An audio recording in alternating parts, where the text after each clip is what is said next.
Hey guys, Professor Bill, Comic Book University, and Unnatural, issue number 11. Penultimate issue.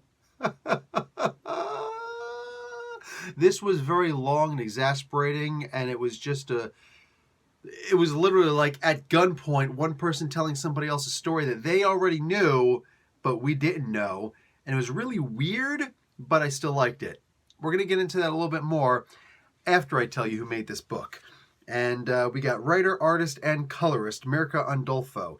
Color assist is Gianluca Papi from Aranca Studios. From the same studios, lettering and production, Fabio Amelia. Translation from Italian is the Arancia Studios, and cover artists for A, Mirka Andolfo, and Gabriele Pidolo for cover C. Maybe that's Piccolo.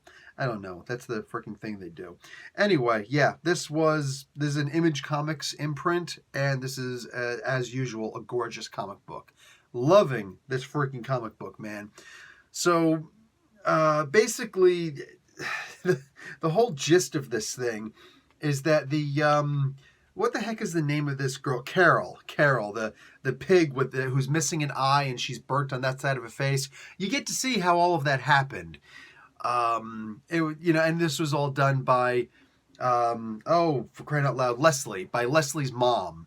Leslie's mom did all of this stuff. So we get to see her story. We get to see a little bit of her naked in this also. Good picture. Hey, how you doing? And I feel like such a pervert when I read this book, but, pretty's pretty, whether it's got a oink tail on the back or not. So it's just beautiful art, man. But, Leslie's mom at gunpoint holds up,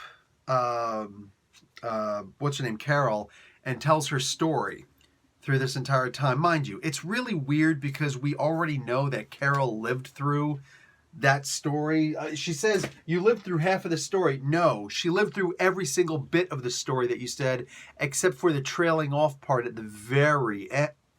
The very end. Excuse me, dying here. So, no, that the whole thing was just weird, but it's a story that we needed to actually hear. I think it would have been cooler if they found a different way to do this. Holding her at gunpoint and having a conversation with her. The whole time that I'm reading this and watching, this story unfold in front of us, this pertinent information for us, in the back of my head, it's just stuck. I'm sitting here, it's bleeding like a goat.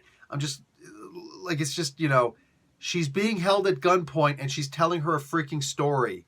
Nobody does this. You'd go for the gun, for crying out loud. You've got a gun also. Somebody would shoot each other, for crying out loud. Somebody else with a gun would show off and there'd be a Mexican standoff. What the frick is happening here?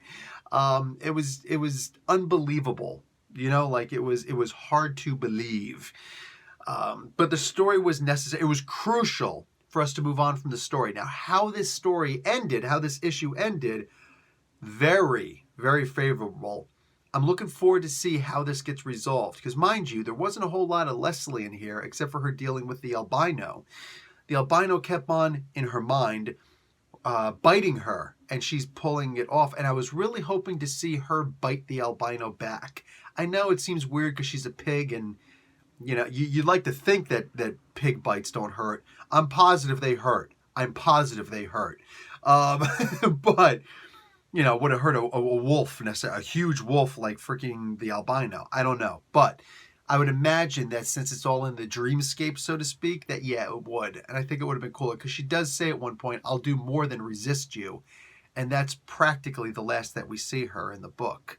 So, yeah, I just bite back, punch him, kick him in the nuts, something, do something.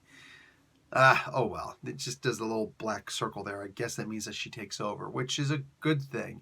But you find out more about the albino, what it is. You find out more about Leslie, why she has this albino inside of her. And it's weird. It's extremely weird. It seems to take a huge shift from the story that we've been reading so far. Everything seems to have been based in science. Now we get this magic and the shamanism, and it's really off-putting. It's really weird.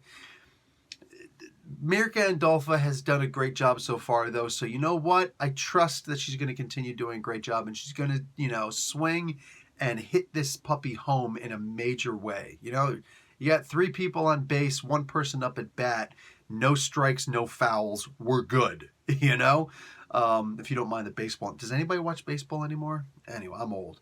Anyway, guys, this was a fun comic book. Just a little bit weird, off-putting, and what the frick is up with having a conversation with somebody at gunpoint? Two people with guns.